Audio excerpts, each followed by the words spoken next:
Bismillahirrahmanirrahim. Alhamdulillahi wassalatu wassalam ala Rasulillah wa ala alihi wa sahbihi wa man walah.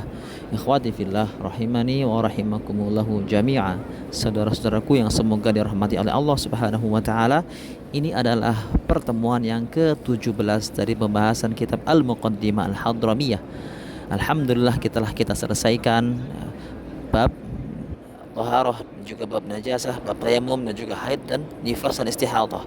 Sekarang pada kesempatan kali ini kita akan masuk ke pembahasan berikutnya, yaitu kitab as-shalah.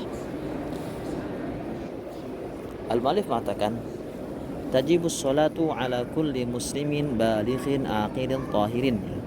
Salat itu wajib bagi setiap muslim yang baligh, yang aqil, yang berakal, dan juga suci, ya.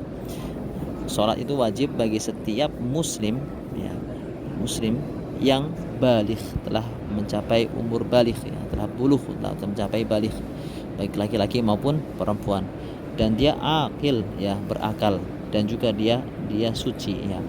Maka kebalikan dari muslim adalah kafir, maka non muslim, ya, kafir, tidak wajib untuk sholat. Demikian juga dengan baligh, maka lawan dari baligh adalah anak kecil, ya, sobi, ya, masih kecil, belum baligh, maka tidak wajib untuk sholat.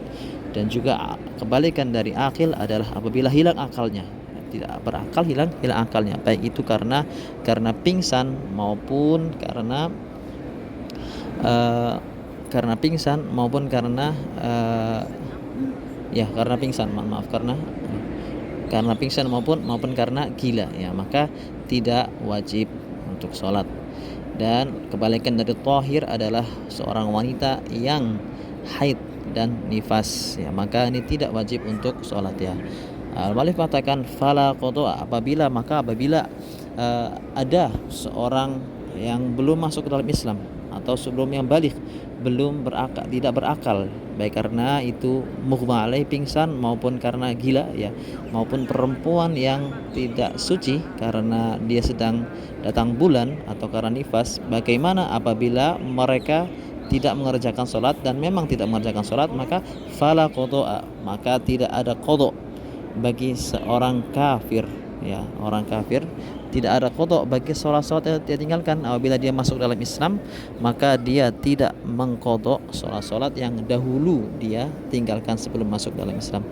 Illal murtad, kecuali apabila dia itu murtad, kafir murtad, ya, kafir riddah, dia sudah masuk dalam Islam, muslim, kemudian dia meninggalkan, dia naudzubillah keluar dari Islam, maka bila dia meninggalkan sholat, dia wajib untuk mengqadha apabila dia kembali dalam Islam. Kemudian mu'allif mengatakan wala ala sabi, dan tidak pula wajib bagi anak kecil, tidak wajib bagi anak kecil. Wala haid, dan tidak pula wajib mengqadha, ya, tidak ada qadha juga bagi tidak ada qadha juga bagi sabi dan juga bagi haid, perempuan yang datang bulan. Wa nufasa, tidak ada qadha bagi orang perempuan yang nifas, dan tidak ada qadha pula bagi majnun, ya, pada orang yang gila. Illal murtad, kecuali yang murtad. Bila murtad, ya, ini berbeda. Wala mughma alaihi, ya, dan tidak ada qadha pula bagi seorang yang pingsan, ya, kecuali, ya, hilang akal itu illa sakron al mutaaddi bisukri, kecuali apabila dia pingsannya karena mabuk dengan sengaja, ya, maka ini wajib mengqadhanya. Kemudian bagi wali, orang tua dan wali seorang anak kecil, ya, itu harus memerintahkan anak-anaknya untuk mengerjakan sholat ketika anaknya sudah berumur 7 tahun, sudah mumayyiz, sudah berumur 7 tahun, ya. Mu'allif mengatakan wajib alal wali, wajib bagi orang tua, walinya, ya, dan juga bagi sayyid, bagi tuan, ya, apabila seorang memiliki, zaman dulu memiliki budak, ya, maka wajib memerintahkan budaknya amrus sabi, ya, untuk memerintahkan sabi, ya, memerintahkan anak kecil, ya, anak kecil tapi yang mumayyiz, anak kecil yang sudah mumayyiz, sudah bisa makan sendiri, minum sendiri, sudah bisa membedakan yang baik dan buruk, ya, disab'in, ya, apabila sudah mencapai umur 7 tahun. itu diperintahkan untuk mengerjakan sholat ya. Diperintahkan, kalau tidak mau maka diancam. Namun tidak sampai hukuman secara fisik. Kemudian al-mu'allif mengatakan wa durbuhu 'alaiha, kemudian barulah kafir 10 tahun abil di ashrin ya, telah mencapai 10 tahun kemudian tidak mau mengerjakan sholat ya, wa durbuhu 'alaiha, maka dia dipukul ya, dipukul karena tidak mau mengerjakan sholat apabila telah mencapai 10 tahun, baik itu anak kecil laki-laki maupun perempuan ya, walaupun belum baligh ya, Kemudian sekarang kita akan masuk ke pembahasan bagaimana ada ketika orang-orang yang tadi memiliki penghalang dari kewajiban sholat ya. Karena syarat wajibnya sholat adalah muslim, baligh, akil, dan tohir. Bagaimana kalau orang-orang tersebut, orang-orang yang memiliki udzur, memiliki mawani ya, kemudian mawani tersebut, penghalang tersebut hilang sebelum habis waktu sholat ya, apakah dia harus mengqadhonya ya. Jadi kalau semisal di tengah jam 2, semisal jam 2 siang ada seorang perempuan yang suci dari haidnya, maka dia langsung mengerjakan, setelah suci dari haidnya dia mengerjakan sholat duhur ya. Namun bagaimana apabila dia suci dari haidnya itu hanya beberapa saat sebelum masuk waktu asar, hanya sesaat saja, hanya beberapa menit atau detik sebelum masuk waktu asar, apa yang dia kerjakan ya? Al-mu'allif mengatakan wa idza balaghus sabi, apabila ada seorang anak kecil yang baligh, atau ada afaqal majnun, ada orang gila yang sadar, awil mughma alai, atau orang pingsan yang siuman, au aslamal kafir, atau ada orang kafir yang masuk dalam Islam ya, atau ada tahuratul haid awin nufasa, ada perempuan yang datang bulan yang suci, ataupun nifas yang perempuan nifas yang suci ya, qabla khurujil waqti ya, mereka hilang mawani'nya, penghalang itu hilang qabla khurujul waqti, sebelum keluar dari waktu sholat ya, walau bitakbiratil ihram, walau bitakbiratil taharrum ya, walaupun hanya sebatas zaman masanya itu hanya sebatas takbiratul taharrum, takbiratul ihram saja, wajibal qadha ya, maka dia wajib untuk mengqadhonya.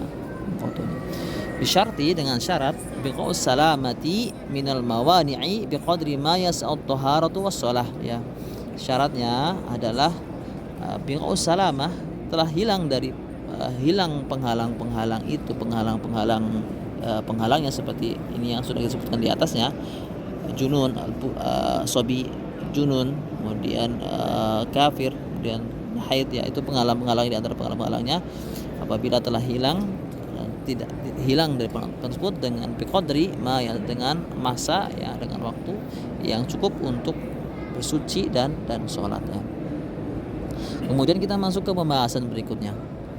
Bagaimana apabila ada seorang perempuan yang suci dari haidnya di waktu sebelum maghrib ya, jadi dia dalam kondisi haid sampai sebelum maghrib, kemudian dia suci dari haid ya. Apakah dia wajib untuk mengqadha asar saja atau asar dan sholat duhurnya? Maka al-mu'allif mengatakan wa yajibu qada'u ma qablaha in jumi'at, dan wajib untuk mengqadha salat yang sebelumnya juga in jumi'at, apabila bisa dijamak dengannya.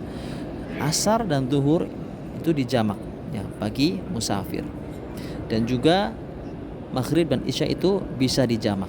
Maka apabila bisa dijamak, maka harus diqadha juga salat yang sebelumnya ya, karena asar adalah waktu darurah bagi zuhur, dan isya ada juga waktu darurah bagi maghrib ya. Keduanya dijamak ya, maka harus diqadha juga yang sebelumnya. Jadi kalau seorang perempuan yang suci dari haid beberapa saat sebelum maghrib, sebelum waktu maghrib ya masih asar tapi sudah hampir habis waktunya, maka dia juga harus mengqadha sholat zuhurnya. Demikian juga apabila ada seorang wanita yang suci dari haid beberapa saat sebelum subuh ya, maka dia harus juga mengerjakan qadha sholat maghribnya. Bisyarti as-salama minal mawani ya, dengan syarat ya sudah tidak ada mawani ya. Tidak ada penghalangnya lagi, tidak ada penghalang, mawani selama minal mawani, tidak ada penghalangnya lagi. Qadrul fardhaini wat taharah, sebanyak masanya itu untuk cukup untuk mengerjakan dua fardhaini wat taharah, untuk mengerjakan dua salat wajib ya, misal zuhur dan asar, dan juga bersuci.